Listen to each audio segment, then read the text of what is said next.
বন্ধুরা দেখো আজকে 26শে জানুয়ারি।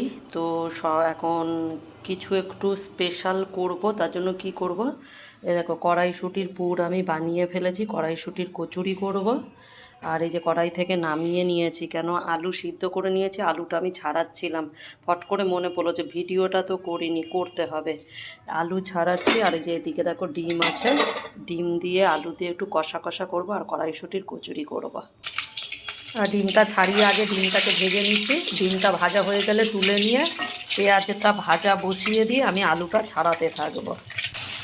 দেখো পেঁয়াজটা ভাজা হয়ে গেলে আমি এর মধ্যে দিয়েছি পরিমাণ মতন হলুদ, লঙ্কার গুঁড়ো আর টমেটো আর একটু আদা বাটা দিয়ে এবারে এটাকে ভালো করে কষিয়ে নিয়ে তারপরে ডিমটা আর আলুটা দিয়ে দেবো। দেখো মশলা আমার প্রায় কষানো হয়ে গেছে। এরপরে এর মধ্যে আমি আর নুনটা আমি বন্ধুরা পেঁয়াজ ভাজার সময় নুনটা দিয়েছিলাম। এবারে কষিয়ে ধনে পাতা দিয়ে আমি নামিয়ে নেব। তারপরে কড়াইশুঁটিগুলোর মধ্যে প্রচুর পুরটা ভরবো, সেটা তো তোমাদের দেখাতে পারবো না, ভাজবো যখন তখন দেখাবো। দেখো আলুর দমের কালারটা দেখো, ডিম দিয়ে আলু দিয়ে কষা আমার হয়ে গেছে, আর ধনে পাতাও আমি দিয়ে দিয়েছি। বন্ধুরা কেমন কালারটা হয়েছে তোমরা একটু কমেন্ট করে জানাবে।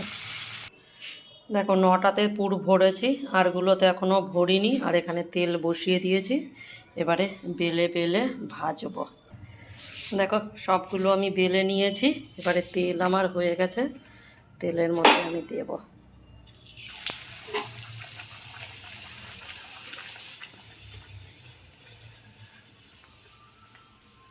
দেখো এরকম ফুলছে, ঠিক আছে?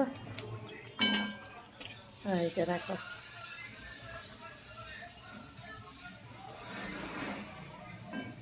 ফুলকো ফুলকো কড়াইশুঁটির কচুরি আর ডিম দিয়ে আলু দিয়ে কষা। কে কে খাবে বন্ধুরা? যারা যারা খাবে তারা তারা চলে আসো আমার বাড়িতে। এই যে দেখো কড়াইশুঁটির কচুরি আমি তোমাদেরকে খাওয়াবো করে করে। দেখো ছেলের খাবার বেড়ে দিয়েছি এবারে, আর শশাটা কাটতে ভুলে গেছি, এবারে শশাটা কাটবো বন্ধুরা। কড়াইশুঁটির কচুরি আর ডিম আলু কষা। আজকের ভিডিওটা তোমাদের কেমন লাগলো বন্ধুরা? একটু লাইক কমেন্ট আর শেয়ার করো। Tata bye.